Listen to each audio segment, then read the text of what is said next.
Hello everyone, welcome to our channel Ganesha world. दोस्तों, यदि आप इस थंबनेल को देखकर इस वीडियो में आए हैं तो आपने बहुत अच्छा किया है, क्योंकि दोस्तों ये वीडियो स्पेशल फॉर नीट के लिए है ना। दोस्तों, इसमें 20 इंपॉर्टेंट क्वेश्चन कराए गए हैं जो आपको एग्जाम से पहले करना जरूरी है, क्योंकि ये दोस्तों हमारे एग्जाम के पॉइंट ऑफ व्यू से मोस्ट इम्पोर्टेंट क्वेश्चन हैं। तो दोस्तों, इससे पहले यदि आपने हमारे चैनल गणेशाय वर्ल्ड को सब्सक्राइब नहीं किया है तो प्लीज़ चैनल को सब्सक्राइब करें, और वीडियो अच्छा लगे तो दोस्तों वीडियो को लाइक भी करें, है ना। तो दोस्तों, देरी ना करते हुए हम स्टार्ट करते हैं। और आज का हमारा दोस्तों पहला क्वेश्चन है, किसकी हाइड्रोजनीकरण की ऊष्मा सर्वाधिक होती है। तो दोस्तों, आपके लिए एक पॉइंट बता रहा हूं मैं आपको, जिसमें कार्बन की संख्या सबसे कम होती है उसकी हाइड्रोजनीकरण की ऊष्मा सर्वाधिक होती है। तो हमने पता है दोस्तों, ब्यूटीन में 4 कार्बन होते हैं। यहाँ पर ये ब्यूटीन में 4 कार्बन, यहाँ पर ये ब्यूटीन है तो इसमें भी 4 कार्बन। लेकिन दोस्तों एथीन होता है, उसमें 2 कार्बन होते हैं। तो जिसमें कम कार्बन उसकी हाइड्रोजनीकरण की ऊष्मा अधिक होगी। तो यहाँ पर एथीन की हाइड्रोजनीकरण की ऊष्मा अधिक होगी। हमारा आंसर चला जाएगा एथीन। ठीक है, चलो इसके बाद दोस्तों हम आगे बढ़ते हैं और हमारा अगला क्वेश्चन है दोस्तों, XeF2 की संरचना होती है। तो XeF2 की क्या संरचना होती है उसको बताओ। तो दोस्तों आपको पता है जो Xe है वो सेंट्रल एटम है, और जो F2 है वो कनेक्टेड एटम है ना। तो हम F2 देखो, Xe से क्यों जुड़ा है F2, तो एक F हमने ये जोड़ दिया, सॉरी एक F हमने जो ये जोड़ दिया और एक F हमने ये जोड़ दिया। तो इसमें हम देख पा रहे हैं दोस्तों एक सीधी संरचना बन रही है, एक रेखीय टाइप की संरचना हो रही है। तो इसका जो आंसर होगा दोस्तों वो हमारा रेखीय होगा। इसके बाद दोस्तों जरूरी नहीं आपको यही क्वेश्चन दे दे, आपको क्वेश्चन पलटवार कर सकता है और क्वेश्चन आपसे ऐसे पूछ सकता है कि Xe4 की संरचना क्या है। तो दोस्तों आप पता है Xe ये है ना, ये वाला F, ये वाला F और ये वाला F, 4 F हैं तो ये ऐसे कनेक्ट हो जाएंगे। तो आप इसकी जो संरचना है वो बनाओगे तो कुछ इस टाइप से रहेगी। तो ये वर्गाकार समतलीय संरचना होगी। तो Xe4 में वर्गाकार समतलीय संरचना होगी। यदि XeF6 की बात करें तो आपको दोस्तों पिरामिडीय संरचना प्राप्त होगी, है ना, पिरामिडीय संरचना प्राप्त होगी। तो इन 10 संरचनाओं को दोस्तों याद रखना, क्योंकि आपका जरूरी नहीं कि Xe2 का पूछे, Xe4 का और Xe6 का भी पूछ लेगा। ठीक है, तो Xe2 की संरचना क्या होगी, रेखीय होगी संरचना। इसके बाद दोस्तों हम आगे बढ़ते हैं और हम अगला क्वेश्चन देखते हैं। तो दोस्तों हमारा अगला क्वेश्चन है, सोडियम को नमी वाली वायु में खुला छोड़ने पर वह चमक किसके बनने पर छोड़ देता है। देखो दोस्तों, आपको पता है सोडियम को, जो सोडियम होता है उसको यदि हम नमी में, है ना, मतलब वायु में खुला छोड़ दें तो क्या होता है, ये चिंगारी उत्पन्न करता है। तो ये क्यों करता है, तो दोस्तों आपको पता है वायु होता है, उस वायु में ऑक्सीजन होती है। तो जो सोडियम है ऑक्सीजन से क्रिया करके Na2O बनाएगा। अब दोस्तों कभी आपको इसकी ज़्यादा या कम मात्रा मिलेगी तो NaOH का भी निर्माण करेगा। और आपको दोस्तों ये भी पता है जो वायु होता है उसमें CO2 भी होती है।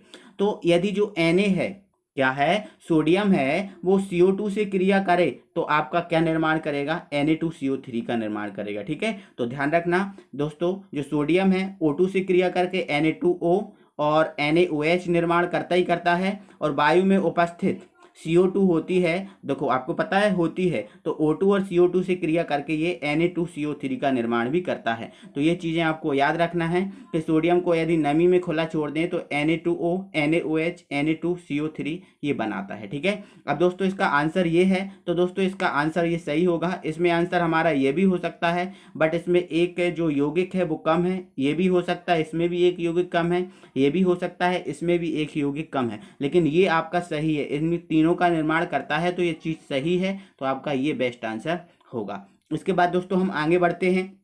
हमारा अगला क्वेश्चन है दोस्तों, लैंथेनाइड तत्वों के लिए त्रिज्या में धीरे धीरे कमी निम्न में से किसके द्वारा पालन नहीं होती। ठीक है, तो आपको दोस्तों पता है लैंथेनाइड में संकुचन होता है, और संकुचन के कारण उसकी जो त्रिज्या है वो धीरे धीरे कम होती जाती है। लेकिन दोस्तों ये जो किसकी त्रिज्या कम नहीं होती, तो दोस्तों इसमें EU है ना, और जो वाई भी होता है लैंथेनाइड तत्वों में, EU और वाई भी होता है, इसकी त्रिज्या में कोई कमी नहीं होती, मतलब ये संकुचन का पालन नहीं करते। तो हमारा आंसर हो जाएगा ये, है ना। इसमें ये और ये भी सही है, लेकिन इसमें ये दोनों दिए हैं तो ये हमारा सबसे बेस्ट आंसर होगा। तो दोस्तों आपको इसी प्रकार से क्वेश्चन को सॉल्व करना है कि सबसे बेस्ट आंसर क्या है ना। अब देखो इसमें ये भी सही हमारा है, ये भी सही है, लेकिन इन दोनों में हमारा ये सबसे बेस्ट आंसर है क्योंकि इसमें ये दोनों दिए हैं। ठीक है, चलो इसके बाद दोस्तों हम आगे बढ़ते हैं और अगला हमारा क्वेश्चन है दोस्तों, क्या है, स्पेंट लाई। स्पेंट लाई एक पदार्थ होता है और ग्लिसरॉल भी एक पदार्थ होता है। तो जो स्पेंट लाई होता है, स्पेंट लाई से ग्लिसरॉल को पृथक कैसे किया जाता है? तो दोस्तों इसका जो सही आंसर होगा वो हमारा होगा कम दाब पर आशबन द्वारा। दोस्तों यदि हम अधिक दाब पर आशबन कर दें तो स्पेंट लाई भी ग्लिसरॉल के साथ कुछ मात्रा में चला जाएगा। तो इसलिए हमें दोस्तों इसका कम दाब पर आशबन करना होता है, जिसपे से ग्लिसरॉल आराम से सीधे से आसानी से बाहर निकल जाता है, अलग हो जाता है, पृथक हो जाता है। ठीक है, चलो इसके बाद दोस्तों हम आगे बढ़ें और हमारा अगला क्वेश्चन है, H2O2 को हमेशा काली बोतलों में रखा जाता है, क्यों? तो दोस्तों जो H2O2 होता है हाइड्रोजन परऑक्साइड, जिसको हम क्या बोलते हैं, हाइड्रोजन परऑक्साइड होता है, इसको काली बोतलों में क्यों रखा जाता है? क्यों रखा जाता है? क्योंकि दोस्तों जो H2O2 होता है वो सूर्य के प्रकाश से, है ना, और वगैरह वगैरह से जो क्रिया है वो क्रिया करके क्या हो जाता है, अपघटित हो जाता है। ठीक है, इसलिए हम क्या करते हैं, इसको काली बोतलों में रखते हैं। तो इसमें दो ऑप्शन है हमारा, वो है क्योंकि यह अत्यधिक अस्थायी है, ये सही है। विघटन की एंथैल्पी उच्च है, ये भी सही है। लंबे समय तक रखने पर इसका क्या हो जाता है, पृथक्करण, है ना, क्या हो जाता है, पृथक्करण हो जाता है। क्या हो जाता है, यहाँ पर दोस्तों ये थोड़ा सा मिस्टेक है, इसमें क्या हो जाता है, इसका अपघटन, यहाँ पर ये लिखो अपघटन हो जाता है। ठीक है, अपघटन हो जाता है। ठीक है, लंबे समय तक रखने पर अपघटन हो जाता है और इनमें से कोई नहीं, है ना। तो दोस्तों इसका ये सही आंसर है, सबसे ये बेस्ट आंसर है वो ये है कि लंबे समय तक रखने पर इसका अपघटन हो जाता है, इसलिए हमें इसको काली बोतल है उसमें रखना चाहिए। इन तीनों में दोस्तों सबसे सही आंसर है, हमारा सबसे बेस्ट आंसर है वो ये है कि लंबे समय तक रखने पर इसका अपघटन हो जाता है। इसके बाद दोस्तों हम आगे बढ़ते हैं और हमारा अगला क्वेश्चन है, विटामिन ए की कमी से होने वाला रोग है। विटामिन ए की कमी से कौन से रोग होते हैं ये आपको बताना है। तो दोस्तों विटामिन ए की कमी से रतौंधी होता है ना, ये आपका सही आंसर है। अब स्कर्वी की बात करें तो ये दोस्तों विटामिन सी की कमी से होता है। अब खून के थक्का की बात करें तो ये विटामिन के की कमी से होता है। और प्रजनन शक्ति की बात करें तो प्रजनन शक्ति क्या होता है, विटामिन ई की कमी से होता है। तो दोस्तों आपको कोई सा भी विटामिन दे सकता है और आपसे रोग का पूछ सकता है। ठीक है, तो आपको याद रखना है इन सब चीज़ों को। तो हमारा जो इसमें जो सही आंसर होगा वो क्या होगा, विटामिन ए, है ना। विटामिन ए की कमी से कौन सा रोग होता है, रतौंधी रोग होता है। ठीक है, ये विटामिन सी, ये विटामिन के और ये विटामिन ई। ठीक है, चलो इसके बाद दोस्तों हम आगे बढ़ते हैं और हमारा दोस्तों अगला क्वेश्चन है, रेडियम किस खनिज से प्राप्त होता है? जो रेडियम होता है वो किस खनिज से प्राप्त होता है? तो इसका दोस्तों जो सही आंसर है वो है हमारा पिच ब्लेंड। पिच ब्लेंड से रेडियम प्राप्त होता है। इसके बाद दोस्तों हम आगे बढ़ते हैं और हमारा अगला क्वेश्चन है दोस्तों, क्या है, पृथ्वी की सतह पर सर्वाधिक मात्रा में कौन सी धातु है? तो दोस्तों आपके लिए बता दे रहा हूँ, सबसे अधिक मात्रा में जो पृथ्वी पर उपलब्ध धातु है वो है हमारी एल्यूमिनियम। और इसके बाद दोस्तों हमारा जो होगा वो है सिलिकॉन। क्या होगा, सिलिकॉन, है ना। तो सर्वाधिक मात्रा में कौन सी धातु है, एल्यूमिनियम है। इसके बाद हमारा क्या है, सिलिकॉन। ठीक है, चलो इसके बाद दोस्तों हम आगे बढ़ते हैं और हमारा जो अगला क्वेश्चन है वो कह रहा है, निम्नलिखित में से वायु क्या है? तो दोस्तों आपको पता है वायु में तो बहुत सारी गैस होती हैं, नाइट्रोजन होता है ना, ऑक्सीजन होता है, CO2 होता है, आर्गन होता है, और भी बहुत सारी गैसें होती हैं। ठीक है, तो इसमें दोस्तों आपको पता है नाइट्रोजन होता है 78%, है ना, ये होता है 20 या फिर हम डायरेक्ट कहें तो 21% होता है ऑक्सीजन, है ना। ऐसे ही कार्बन मोनोऑक्साइड 0.03% होता है। ठीक है, तो निम्नलिखित में देखो वायु में क्या है, तो वायु में तो बहुत सारी गैसें होती हैं। अब बहुत सारी गैसें होती हैं तो वो क्या बनता है, मिश्रण बनता है, क्योंकि मिश्रण क्या होता है, कई पदार्थों का योग होता है, कई पदार्थों के मेल से क्या बनता है, मिश्रण। तो हमारा जो सही आंसर है वो क्या है, मिश्रण, है ना। तो वायु क्या है, मिश्रण है। इसके बाद दोस्तों हम आगे बढ़ते हैं, हमारा अगला क्वेश्चन है, निम्न में से मिश्रण है। अब इसमें से मिश्रण क्या है? तो दोस्तों आपको पता है जो तामा है वो क्या है, एक तत्व है। तामा क्या है, एक तत्व है जो क्या कहलाता है हमारा, देखो एक मिनट दोस्तों, थोड़ा सा स्क्रीन को ठीक कर लूँ। हाँ, तो यहाँ पर दोस्तों जो तामा है वो तामा क्या है, तत्व है, क्योंकि इसका संकेत क्या है, Cu है ना। और पीतल क्या है, एक मिश्रण ही तो है, क्या है, एक मिश्रण ही है जिसमें क्या होता है, कॉपर होता है और जिंक होता है। अब जस्ता क्या है, जस्ता एक तत्व है, जिंक होता है। सोना क्या है, ये भी तत्व है जिसका संकेत क्या होता है, यू, गोल्ड है ना। तो ये सब क्या है, ये और ये तत्व है, और जो पीतल है वो तो दो तत्वों से मिलकर बना, मतलब ये क्या है, मिश्रण है। ठीक है, तो आपको याद रखना है, आपका सही आंसर क्या होगा, पीतल होगा। चलो दोस्तों हम अगले क्वेश्चन पे बढ़ते हैं। अगला क्वेश्चन हमारा है, निम्न में से कौन सा तत्व नहीं है। अब यहाँ पर यह बोल रहा है कि तत्व नहीं है, तो दोस्तों कांसा है ना। कांसा क्या होता है, कॉपर और टिन का मिश्रण होता है। कॉपर और टिन का क्या होता है,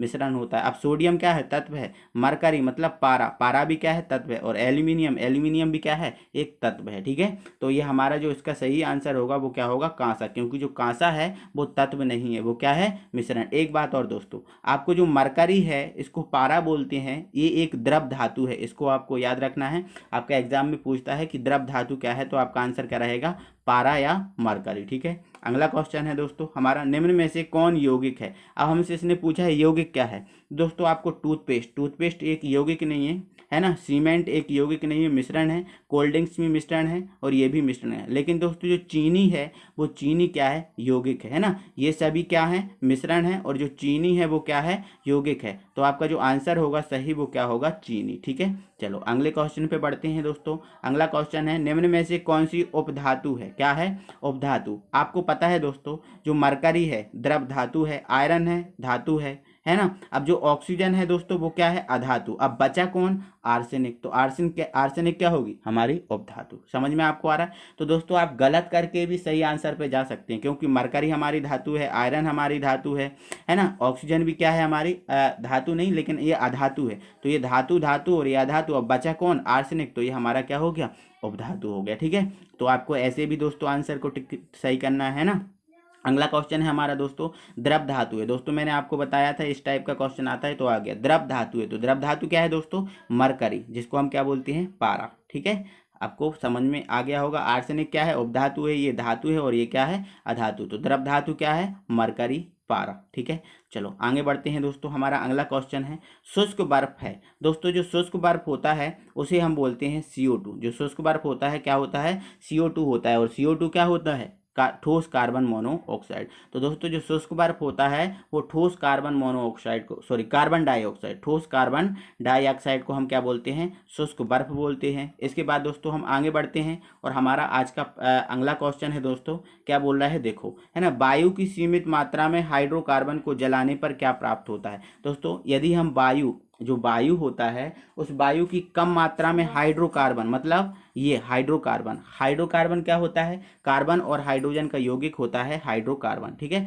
तो वायु की सीमित मात्रा में हाइड्रोकार्बन को यदि जलाएं तो हमें क्या प्राप्त होता है, तो दोस्तों हमें क्या प्राप्त होता है, कार्बन प्राप्त होता है। ठीक है, और कार्बन हमें प्राप्त होता है वो भी कैसा, काला। समझ में आपको आया, क्या प्राप्त होता है, हमें कार्बन प्राप्त होता है, वो भी कैसा, काला। तो हमारा जो आंसर होगा कार्बन ब्लैक होगा। इसके बाद दोस्तों हमारा अगला क्वेश्चन है, और आज का हमारा लास्ट क्वेश्चन है ना, किन आयनों, क्या, किन आयनों के कारण जल में कठोरता होती है। तो दोस्तों आपसे ये पूछ सकता है किन आयनों के कारण जल में कठोरता होती है। तो दोस्तों जो कैल्शियम और मैग्नीशियम होता है, इस कैल्शियम और मैग्नीशियम के कारण जल में क्या आ जाती है, कठोरता आ जाती है। ठीक है, तो आपसे दोस्तों ये क्वेश्चन भी पूछ सकता है कि जो जल की कठोरता को किन आयनों के द्वारा या किसके द्वारा दूर कर सकते हैं। तो ये आपको दोस्तों आपका होमवर्क क्वेश्चन है, आपको कमेंट बॉक्स में बताना है। हमारा जो होमवर्क का क्वेश्चन क्या है, किन आयनों के कारण जल की कठोरता या किसके कारण जल की कठोरता को दूर किया जा सकता है, ये आपका कमेंट बॉक्स में आपको आंसर बताना है, और अगली वीडियो में मैं बताऊंगा। ये आपका होमवर्क है। ठीक है, तो दोस्तों आपको वीडियो अच्छा लगा है तो दोस्तों वीडियो को लाइक कीजिए, और यदि आप चैनल पर नए हैं, यदि अभी तक आपने हमारे चैनल गणेशाय वर्ल्ड को सब्सक्राइब नहीं किया है तो प्लीज़ चैनल को सब्सक्राइब करें और बेल आइकन को प्रेस करें। अगली वीडियो में हम फिर मिलते हैं, तब तक के लिए थैंक यू वेरी मच।